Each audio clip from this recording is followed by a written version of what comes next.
Hi ಎಲ್ಲರಿಗೂ ನಮಸ್ಕಾರ. Welcome back to Pallavi vlogs YouTube channel. ಎಲ್ಲರೂ ಹೇಗಿದ್ದೀರಾ? ಎಲ್ಲರೂ ಚೆನ್ನಾಗಿದ್ದೀರಾ ಅಂತ ಅಂದ್ಕೊಳ್ತೀನಿ. ನಾನು ಕೂಡ ತುಂಬಾ ಚೆನ್ನಾಗಿದ್ದೀನಿ. ವಿಡಿಯೋನ ಪೂರ್ತಿಯಾಗಿ ನೋಡಿ. ವಿಡಿಯೋ ಇಷ್ಟ ಆಯಿತು ಅಂದರೆ ಪ್ಲೀಸ್ ಒಂದು ಲೈಕ್, ಶೇರ್, ಕಮೆಂಟ್ ಆಗಿ ನನ್ನ ಚಾನಲ್ನ ಸಬ್ಸ್ಕ್ರೈಬ್ ಮಾಡ್ಕೊಳ್ಳಿ ಅಂತ ಹೇಳ್ತಾ ಇವತ್ತಿನ ವಿಡಿಯೋನ ಸ್ಟಾರ್ಟ್ ಮಾಡ್ತಿದ್ದೀನಿ. ಇವತ್ತು ಸಂಡೇ ಮಾರ್ನಿಂಗ್ ಎದ್ದು ಟೀ ಎಲ್ಲನೂ ಕೂಡ ಕುಡಿದು ಇನ್ನು ಮಾರ್ಕೆಟ್ಗೆ ಹೋಗಿದ್ವಿ. ಮನೇಲಿ ತರಕಾರಿ ಏನೂ ಇರಲಿಲ್ಲ. ಮನೆ ಹತ್ರ ಬೆಳಗ್ಗೆ 6 ಗಂಟೆಗೆ ತರಕಾರಿ ಬಂದಿತ್ತು. ಇನ್ನು ಸಂಡೇ ಅಲ್ವಾ ಅಂತ ಆರಾಮಾಗಿ ಮಲಗಿಬಿಟ್ಟಿದ್ದೆ. ಎದ್ದೊಳೋಕ್ಕೆ ಆಗಿರಲಿಲ್ಲ.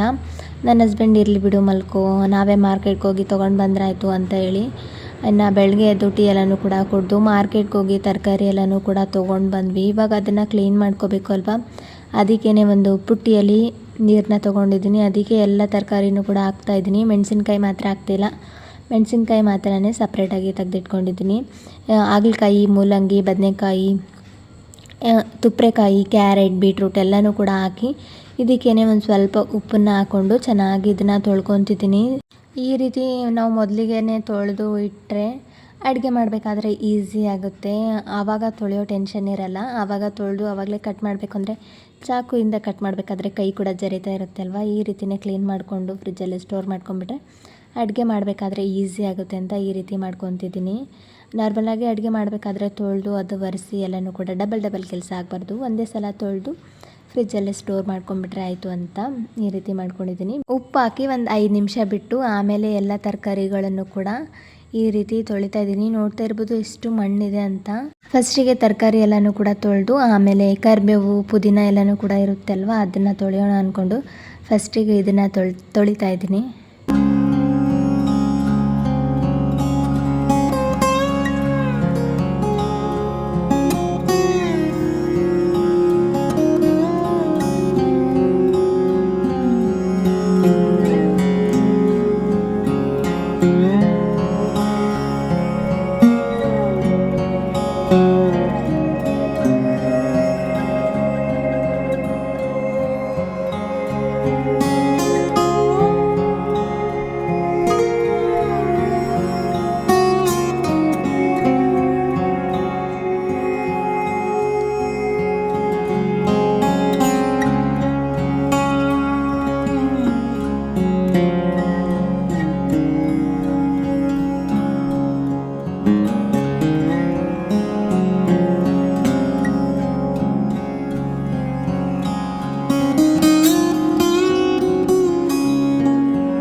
ಎಲ್ಲ ತರಕಾರಿಗಳನ್ನು ಕೂಡ ತೊಳೆದಿದ್ದಾಯಿತು. ಇನ್ನು ಒಂದು ಕಾಟನ್ ಬಟ್ಟೆನ ಹಾಸಿ ಅದ್ರ ಮೇಲೆ ತರಕಾರಿ ಎಲ್ಲನೂ ಕೂಡ ಹಾಕ್ತಾಯಿದ್ದೀನಿ. ಸೊಪ್ಪು ತರಕಾರಿ ಎಲ್ಲನೂ ಕೂಡ ಹಾಕಿ ಒಂದು 10 ನಿಮಿಷ ಬಿಡ್ತಾಯಿದ್ದೀನಿ. ಇನ್ನು ತರಕಾರಿ ಮೇಲೆಲ್ಲನೂ ಕೂಡ ನೀರಿರುತ್ತೆ ಅಲ್ವಾ, ಅದು ಸ್ವಲ್ಪ ಡ್ರೈ ಆಗಬೇಕು ಅಲ್ವಾ, ಅದಕ್ಕೇನೆ ಒಂದು 10 ನಿಮಿಷ ಬಿಟ್ಟು ಆಮೇಲೆ ನಾರ್ಮಲಾಗಿ ಫ್ರಿಡ್ಜ್ ಬಾಕ್ಸ್ ಇದೆ ಅಲ್ವಾ, ಅದರಲ್ಲಿ ಹಾಕಿ ಫ್ರಿಜ್ಜಲ್ಲಿ ಸ್ಟೋರ್ ಮಾಡ್ತೀನಿ. ಅದು ಕೂಡ ಬಾಕ್ಸನ್ನು ಕೂಡ ತೊಳೆದಿಟ್ಟಿದ್ದೆ, ಅದು ಕೂಡ ಚೆನ್ನಾಗಿ ಒಣಗಿತ್ತು ಅಷ್ಟರಲ್ಲೇ. ಇನ್ನು ಬಾಕ್ಸಲ್ಲಿ ಹಾಕಿ ಅಷ್ಟು ತರಕಾರಿಗಳನ್ನು ಕೂಡ ಫ್ರಿಜ್ಜಲ್ಲಿ ಸ್ಟೋರ್ ಮಾಡಿಕೊಂಡೆ. ಯಾವ್ಯಾವ ಬಾಕ್ಸಿಗೆ ಏನೇನು ಹಾಕಿಡಬೇಕು ಅದನ್ನೆಲ್ಲನೂ ಕೂಡ ಹಾಕಿಟ್ಟೆ. ಅದರದ್ದೇನು ವೀಡಿಯೋ ಮಾಡಿಲ್ಲ. ಜಾಸ್ತಿ ವೀಡಿಯೋ ಮಾಡಿಕೊಂಡ್ರೆ ನಿಮಗೂ ಕೂಡ ಬೋರ್ ಆಗುತ್ತೆ ಅಲ್ವಾ, ಲೆಂತ್ ಆಗಿಬಿಡುತ್ತೆ. ಅದಕ್ಕೇ ಇನ್ನು ಮಧ್ಯಾಹ್ನದ ಅಡುಗೆಗೆ ರೆಡಿ ಮಾಡ್ತಿದ್ದೀನಿ. ಫ್ರಿಜ್ಜಲ್ಲೆಲ್ಲನೂ ಕೂಡ ಸ್ಟೋರ್ ಮಾಡಿಕೊಂಡು ಇವತ್ತು ಮಧ್ಯಾಹ್ನದ ಊಟಕ್ಕೆ ಮೊಳಕೆ ಕಾಳು ಹಾಕಿ ಪಲ್ಯನ ಮಾಡ್ಕೊಳ್ಳೋಣ ಮತ್ತು ರೊಟ್ಟಿ ಮಾಡ್ಕೊಳ್ಳೋಣ ಅಂದ್ಕೊಂಡು ನಿನ್ನೆ ಮೊಳಕೆ ಕಾಳನ್ನ ಕಟ್ಟಿಟ್ಟಿದ್ದೆ. ಚೆನ್ನಾಗಿ ಮೊಳಕೆ ಬಂದಿತ್ತು. ಅದ್ರದ್ದು ಪಲ್ಯನ ಮಾಡ್ಕೊಳ್ಳೋದಕ್ಕೆ ಈರುಳ್ಳಿನ ಕಟ್ ಮಾಡ್ಕೊತಿದ್ದೀನಿ. ಒಂದು ಮೀಡಿಯಮ್ ಸೈಜ್ದು ಈರುಳ್ಳಿನ ತೊಗೊಂಡಿದ್ದೀನಿ. ಅದನ್ನು ಕಟ್ ಮಾಡ್ಕೊತಿದ್ದೀನಿ. ಚಿಕ್ಕದಾಗಿ ಏನು ಕಟ್ ಮಾಡ್ತಿಲ್ಲ, ಮೀಡಿಯಮ್ ಸೈಜಲ್ಲಿ ಕಟ್ ಮಾಡ್ಕೊತಿದ್ದೀನಿ ಅಷ್ಟೇ.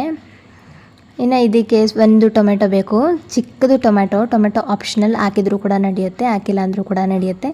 ನಾನೊಂದು ಚಿಕ್ಕದು ಕಟ್ ಮಾಡ್ಕೊಂಡಿದ್ದೀನಿ ಅಷ್ಟೇ. ಒಂದು ಕಡಾಯಿನ ಇಟ್ಕೊಂಡು ಸ್ವಲ್ಪ ಎಣ್ಣೆ ಕಾದ ನಂತರ ಸಾಸಿವೆ ಜೀರಿಗೆ ಹಾಕ್ಕೊಂಡಿದ್ದೀನಿ. ಆಮೇಲೆ ಕರಿಬೇವನ್ನ ಹಾಕಿ ಚಿಟಪಟ ಆದಮೇಲೆ ಕಟ್ ಮಾಡ್ಕೊಂಡಿರೋ ಈರುಳ್ಳಿನ ಹಾಕ್ಕೊಂಡು ಚೆನ್ನಾಗಿ ಇದನ್ನು ಫ್ರೈ ಮಾಡ್ಕೋಬೇಕು.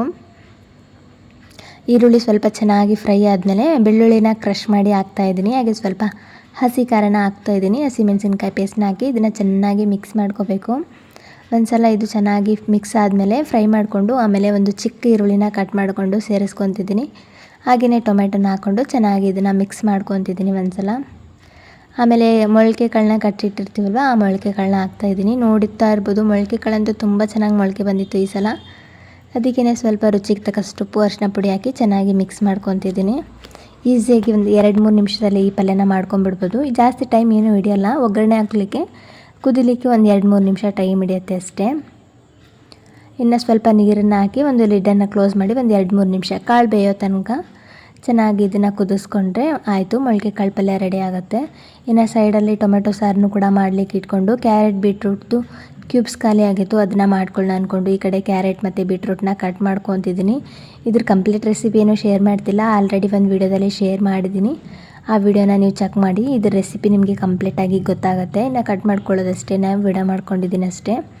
ಇನ್ನು ಇದನ್ನು ಚಿಕ್ಕ ಚಿಕ್ಕದಾಗಿ ಕಟ್ ಮಾಡಿಕೊಂಡು ಮಿಕ್ಸಿ ಮಾಡಿಕೊಂಡ್ರೆ ಆಯಿತು. ಸ್ವಲ್ಪ ಶುಂಠಿ ಮತ್ತು ನಿಂಬೆ ರಸನ ಸೇರಿಸ್ಕೊಂಡು ಮಿಕ್ಸಿ ಮಾಡಿ ಅದ್ರ ಫೈಬರ್ ಎಲ್ಲನೂ ಕೂಡ ತೆಗೆದು ಐಸ್ ಕ್ಯೂಬ್ಸ್ ಮೋಲ್ಡ್ ಇರುತ್ತೆ ಅಲ್ವ, ಅದಕ್ಕೆ ಹಾಕಿ ಕ್ಯೂಬ್ಸ್ ಮಾಡಿ ಡೈಲಿ ಬೆಳಗ್ಗೆ ಖಾಲಿ ಹೊಟ್ಟೆಯಲ್ಲಿ 1-2 ಬೀಟ್ರೂಟ್ ಮತ್ತು ಕ್ಯಾರೆಟ್ ಕ್ಯೂಬ್ಸ್ನ ಹಾಕಿ ಕುಡಿದ್ರೆ ಆಯಿತು.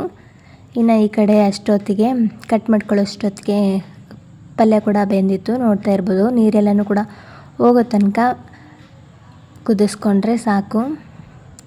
ಮೊಳಕೆ ಕಾಳು ಪಲ್ಯ ರೆಡಿ ಆಯಿತು. ನನ್ನ ಹಸ್ಬೆಂಡ್ಗೆ ಈ ಥರ ಕಾಳು ಪಲ್ಯ ಅಂದರೆ ತುಂಬಾ ಇಷ್ಟ ಆಗುತ್ತೆ, ಅದಕ್ಕೆ ಇವತ್ತು ಮೊಳಕೆ ಕಾಳು ಪಲ್ಯನ ಮಾಡಿದ್ದೆ. ಇನ್ನು ಬೀಟ್ರೂಟ್ದು ಎಲ್ಲನೂ ಕೂಡ ಮಿಕ್ಸಿಗೆ ಹಾಕ್ಕೊಂಡು ಅದನ್ನು ಮೋಲ್ಡಿಗೆ ಹಾಕಿ ಫ್ರಿಜ್ಜಲ್ಲಿ ಸ್ಟೋರ್ ಮಾಡ್ಕೊತಿದ್ದೀನಿ.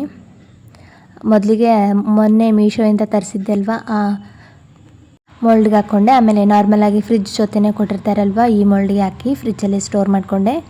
ಹಾಗೆಯೇ ಅಡುಗೆ ಎಲ್ಲನೂ ಕೂಡ ಮುಗಿಸ್ಕೊಂಡೆ. ನನ್ನ ಹಸ್ಬೆಂಡು ಹೋಮ್ ಥಿಯೇಟ್ರನ್ನ ತೊಗೊಂಡು ಬಂದಿದ್ದರು ಮನೆಗೆ, ಅದನ್ನು ಓಪನ್ ಮಾಡ್ತಿದ್ದೀನಿ.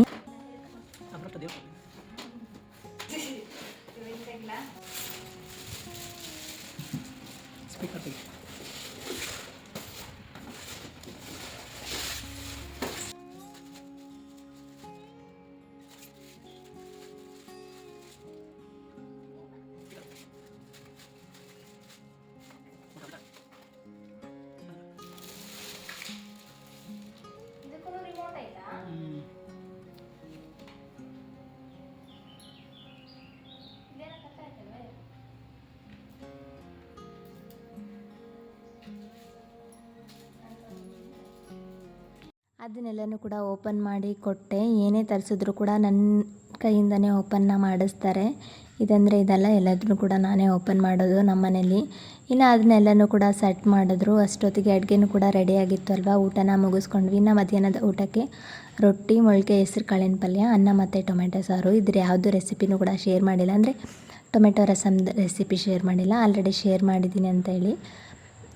ಇನ್ನು ಊಟ ಎಲ್ಲನೂ ಕೂಡ ಮುಗಿಸ್ಕೊಂಡು ಒಂದು 4:15-5 ಗಂಟೆ ತನಕ ಆರಾಮಾಗಿ ಮಲ್ಕೊಂಡಿದ್ದೆ.